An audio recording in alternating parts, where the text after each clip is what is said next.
Assalamualaikum warahmatullahi wabarakatuh. Jumpa lagi kita dalam kuliah Manajemen Teknologi Produksi Udang.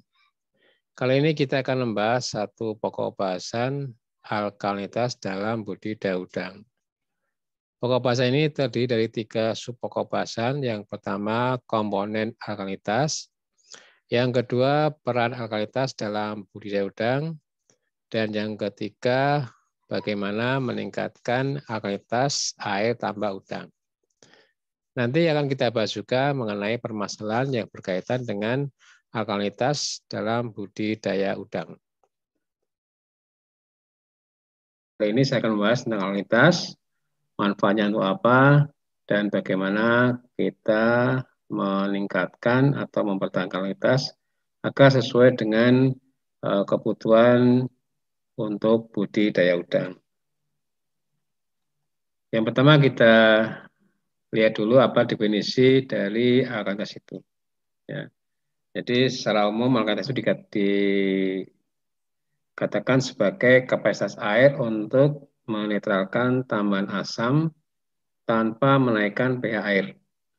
Satuannya yang digunakan adalah miligram per liter CaCO3. Jadi alkalinitas di sini sangat penting, terutama dalam mempertahankan pH air. Kenapa pH air penting? Ya, ada beberapa pengaruh dari pH ini kalau tidak sesuai dengan yang dibutuhkan atau sesuai dengan standar untuk kehidupan udang. Ya. Jika terjadi perubahan pH drastis, ya, fluktuasi drastis pagi dan siang hari atau sore hari, ini akan menyebabkan udang mengalami stres dan mengakibatkan nafsu makan akan turun. Kemudian pH yang tinggi yang terlalu lama menyebabkan pertumbuhan lambat dan juga mudah terserang penyakit. Nah, jadi fluktuasinya kita jaga, kemudian juga nilainya juga jangan sampai terlalu tinggi. Kemudian pH tinggi juga menyebabkan meningkatnya daya racun amonia. Ya, amonia, seperti kita ketahui bahwa amonia ini merupakan salah satu senyawa beracun yang dihasilkan dalam budidaya udang, ya, hasil samping, ya, karena pakan mengandung protein yang cukup tinggi. Nah, yang paling tidak ini ada 3 hal ini yang menyebabkan kenapa pH itu sangat penting dalam budidaya udang dan perlu kita jaga nilainya supaya tidak terlalu tinggi dan juga tidak fluktuatif. Nah, untuk menjaganya tadi kita perlu meningkatkan alkalinitas. Kembali ke alkalinitas, ya. Jadi alkalinitas itu tersusun dari beberapa komponen, terutama dari anion-anion, ya. Ada beberapa di sini yang bisa kita lihat, ya. Jadi yang pertama yang paling dominan adalah anion bikarbonat. Ya. Nilainya hampir 90%. Kemudian karbonat sekitar 6,7%, diusul borat, silikat, hidroksida, dan fosfat. Jadi biasanya karena yang dominan 2 ion atau anion ini, bikarbonat-karbonat, nah memang pembahasan tentang alkalinitas ini lebih banyak membahas tentang keberadaan bikarbonat dan karbonat di dalam perairan. Nah, kalau kita kaitan dengan hardness, nah hardness itu biasanya disusun oleh kation, ya, kation seperti Mg dan Ca.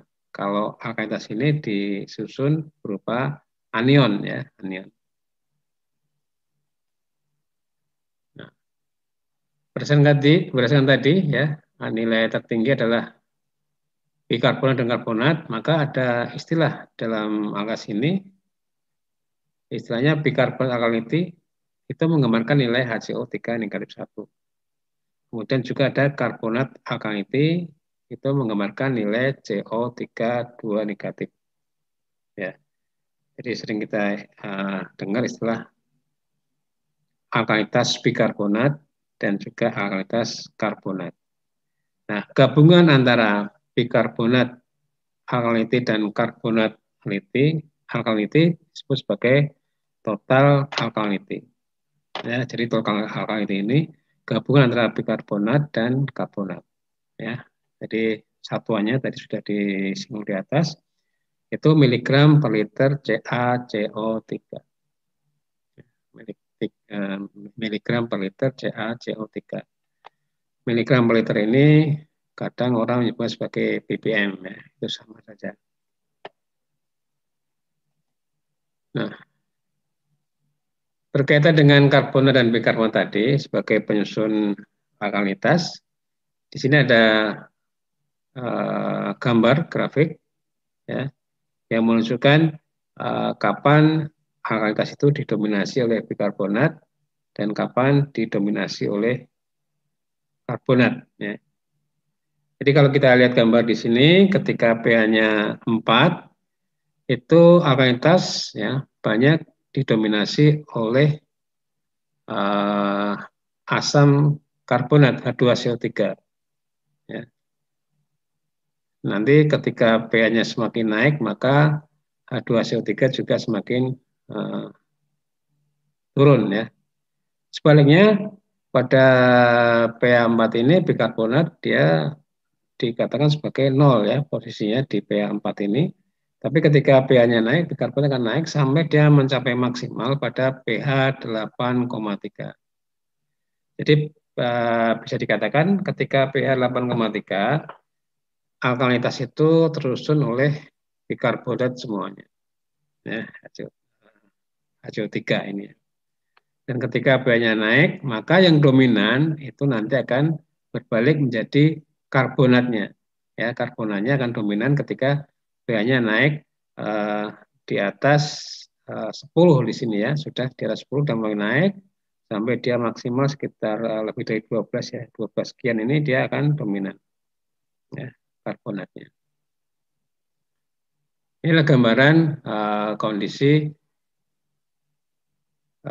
bikarbonat dan karbonat pada pH tertentu, ya, pH tertentu. Ya.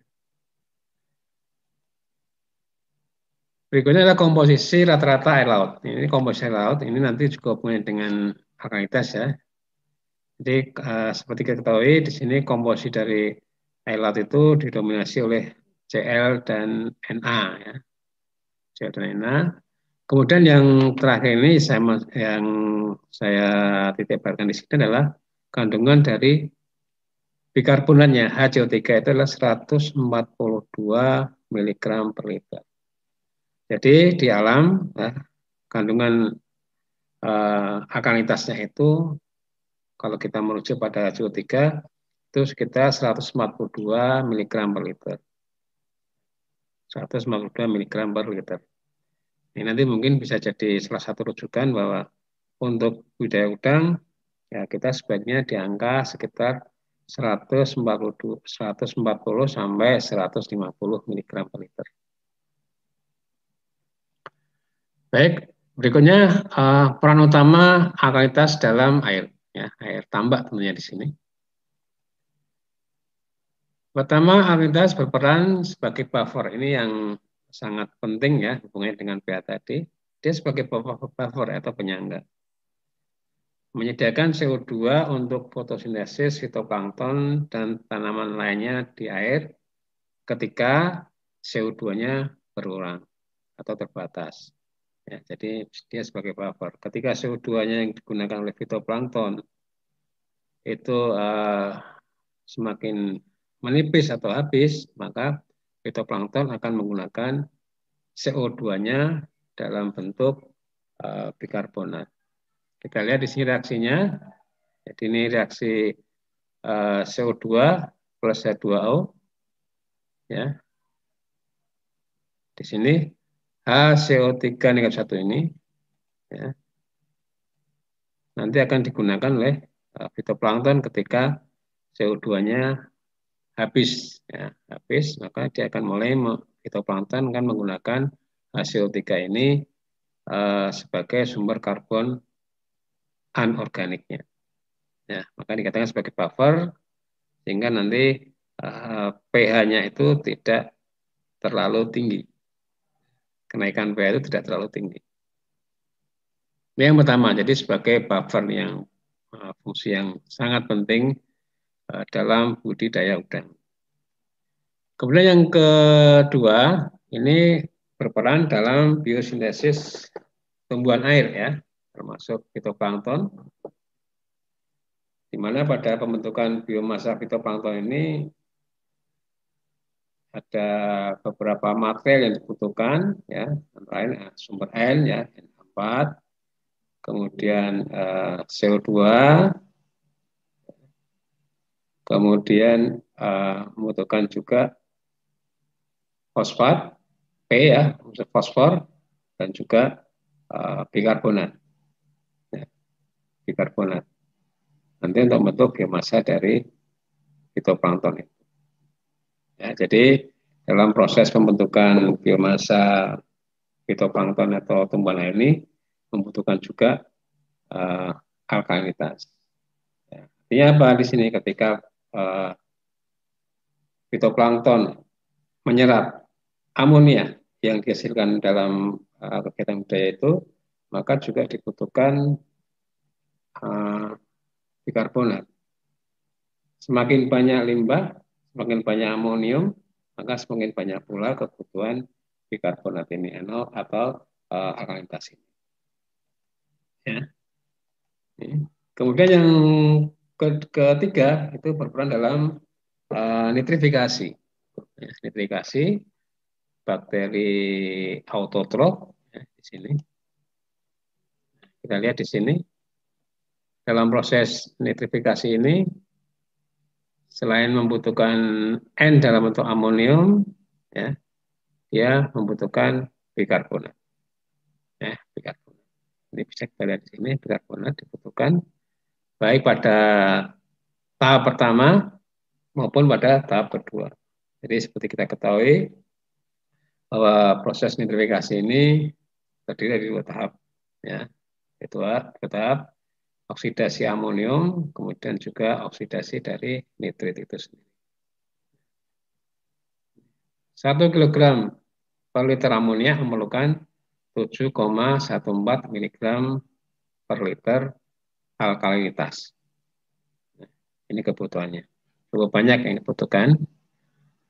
Sehingga penting ya, kita untuk menjaga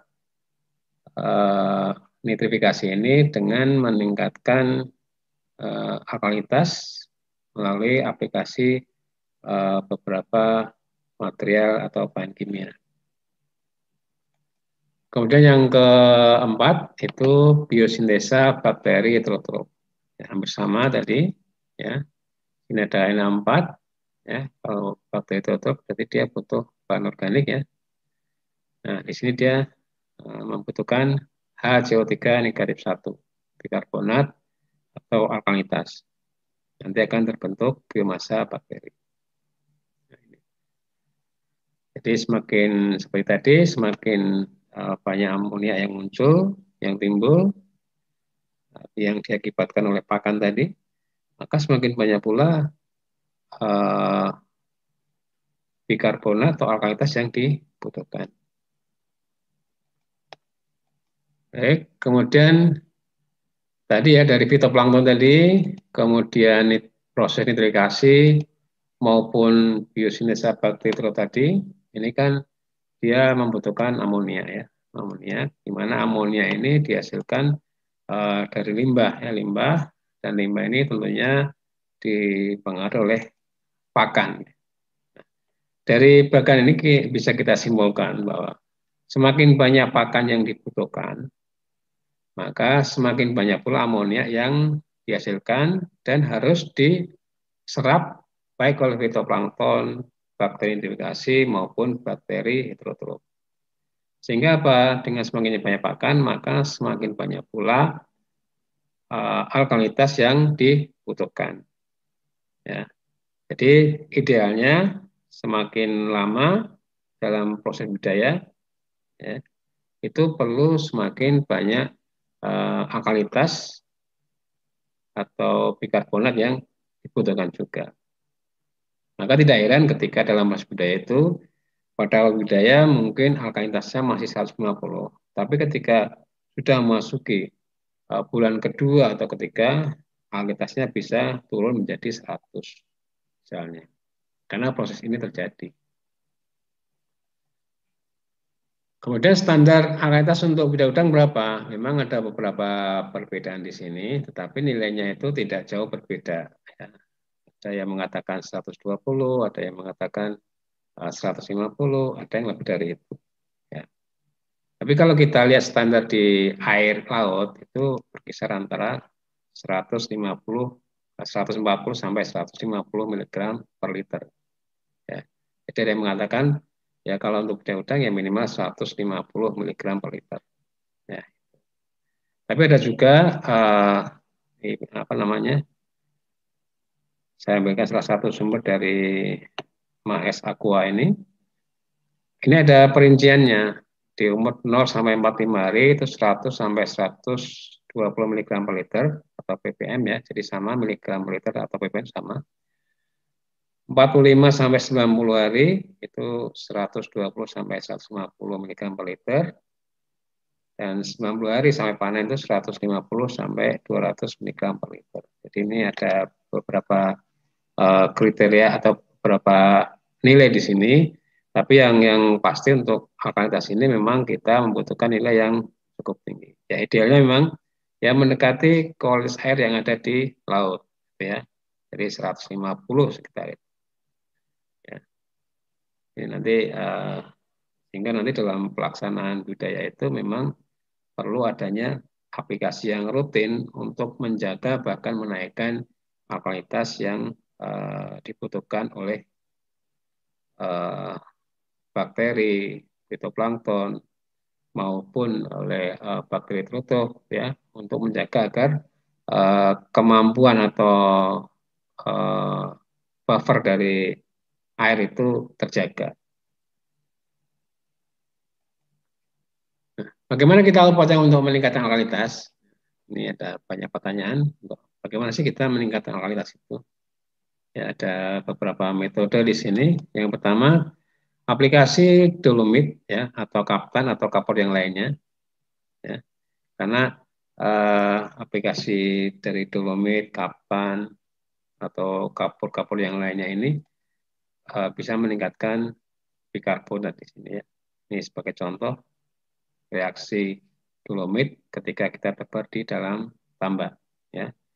CaMG CO3 2 kali dia akan bereaksi dengan air H2O dan karbon dioksida.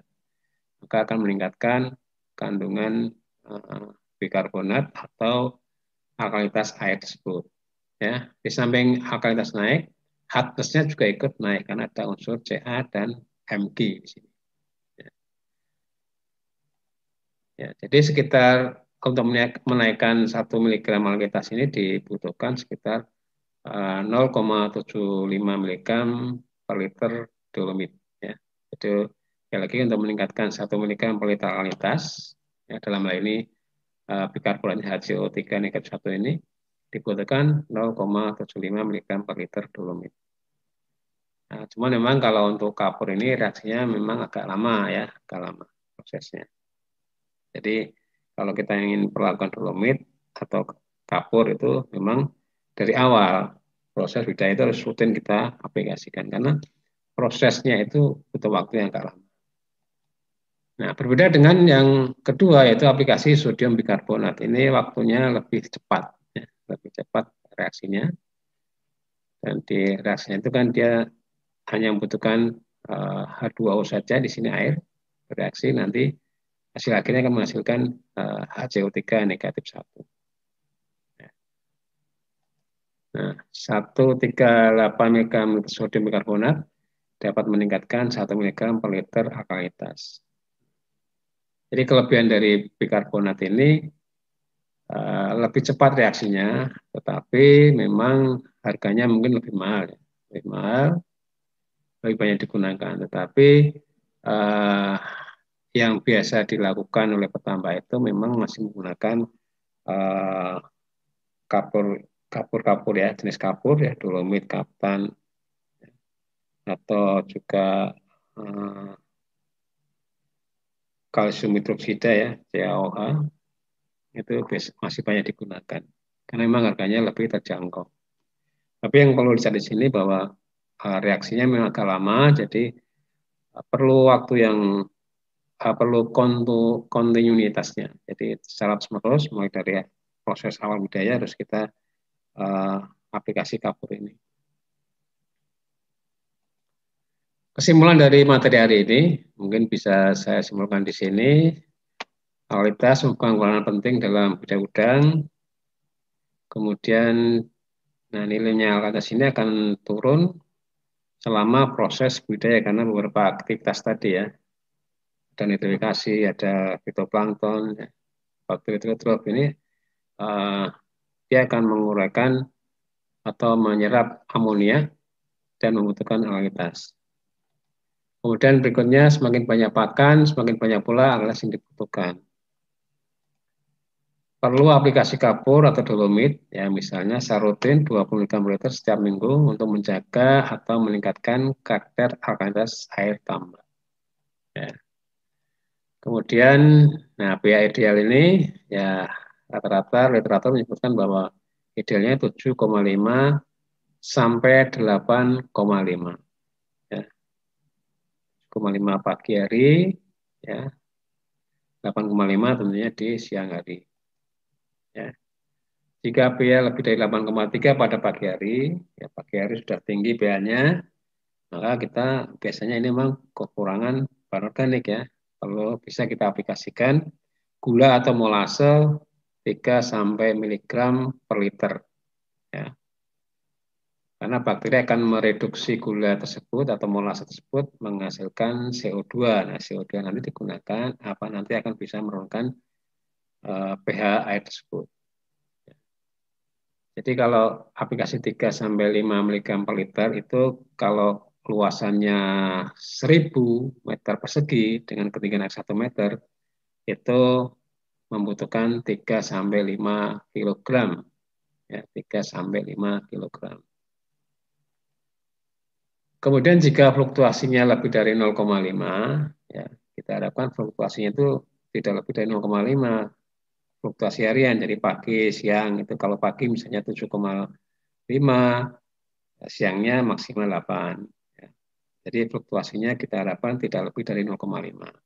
Tetapi ketika fluktuasinya lebih dari 0,5, ini bisa kita aplikasikan dolomit 10-20 mg per liter untuk meningkatkan hardness dan kemampuan buffernya.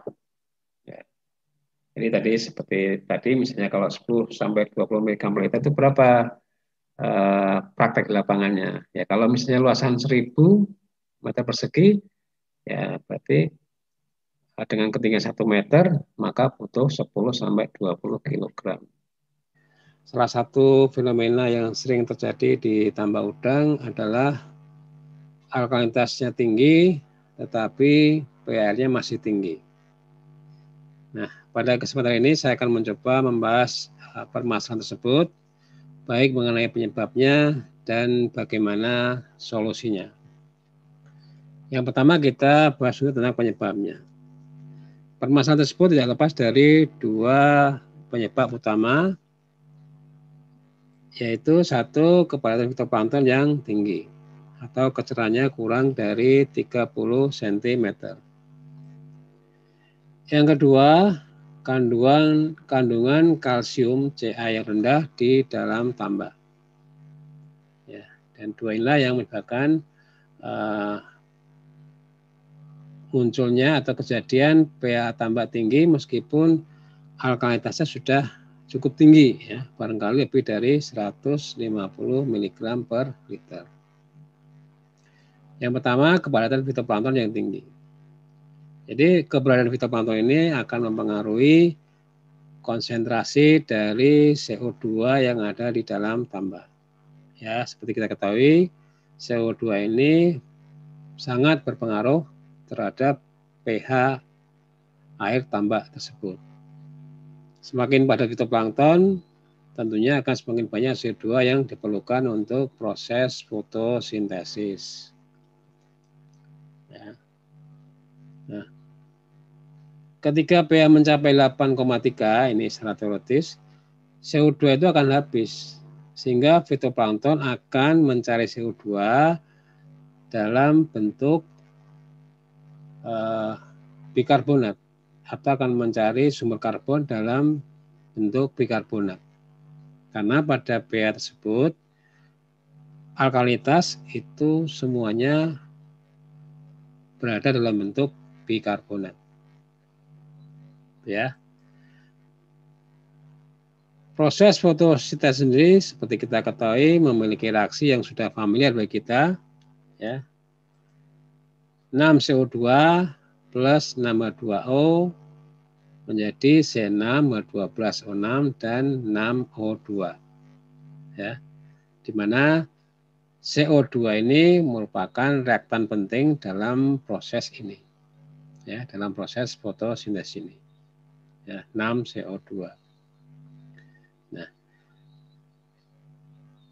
keberadaan 6CO2 ini tentunya semakin lama semakin habis, ya, karena proses fotosintesis, sehingga fitoplankton ketika CO2-nya habis akan mencarinya dalam bentuk bikarbonat, ya,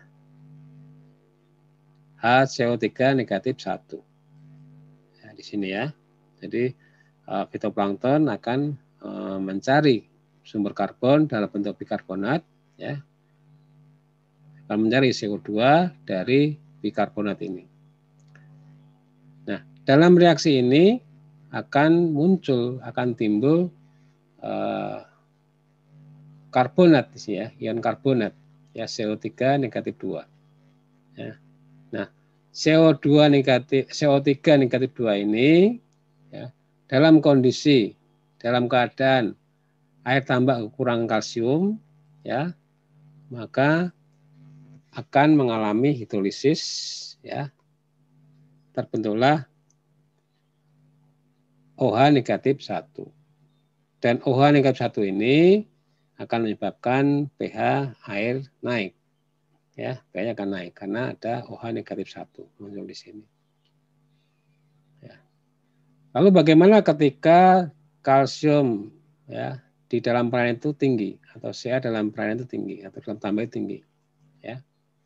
Jika kalsium cukup terjadi ditambak, maka reaksi tadi, ya, HCO3 tadi, ya, yang digunakan oleh fitoplankton dalam bentuk CO2 ini, maka CO2 ini kalau Ca-nya cukup, dia akan bereaksi, ya, dengan CO3 negatif 2 membentuk endapan CaCO3, sehingga CO3 ini tidak akan terhidrolisis lebih lanjut menghasilkan hidroksida, ya, OH negatif 1, sehingga pH-nya tidak akan naik. Ya, inilah kondisinya. Jadi ketika alkalinitasnya tinggi, alkalinitas tambah tinggi, tetapi kalsiumnya rendah, maka akan terjadi pH air yang tinggi, terutama pada waktu siang hari melebihi 8,5. Ya. Jadi dari dua penjelasan tersebut, maka kita bisa menentukan solusi yang tepat untuk menangani masalah tersebut seperti apa. Gitu, ya. Yang pertama, tentunya kita harus turunkan kepadatan fitoplankton jika memungkinkan, ya. Ada beberapa cara yang bisa kita lakukan, misalnya ganti air, ya, kalau di tandon ada air. Kemudian aplikasi molase, ya, sekitar 5 mg per liter, ini untuk mengaktifkan bakteri heterotrof, ya, agar bersaing dalam memanfaatkan amonium atau nitrat sehingga pertumbuhan fitoplankton terhambat. Atau juga bisa menghasilkan CO2 yang diharapkan dapat menurunkan pH air tambak tersebut. Ya. Kemudian yang kedua, kita aplikasi sumber kalsium Ca. Di sini ada beberapa sumber kalsium yang bisa kita aplikasikan, ya. seperti gipsum ya atau kalsium sulfat, CaSO4 2H2O, ini sumber kalsium yang cukup bagus. Kemudian juga bisa kaptan ya CaCO3 atau kapur pertanian, atau juga bisa menggunakan kalsium klorida. Nah, ini juga sangat bagus untuk meningkatkan kandungan kalsium dalam tambak udang. Demikian pembahasan mengenai alkalitas dalam budidaya udang. Semoga apa yang kami sampaikan bisa dipahami dan bermanfaat. Saya akhiri, wassalamualaikum warahmatullahi wabarakatuh.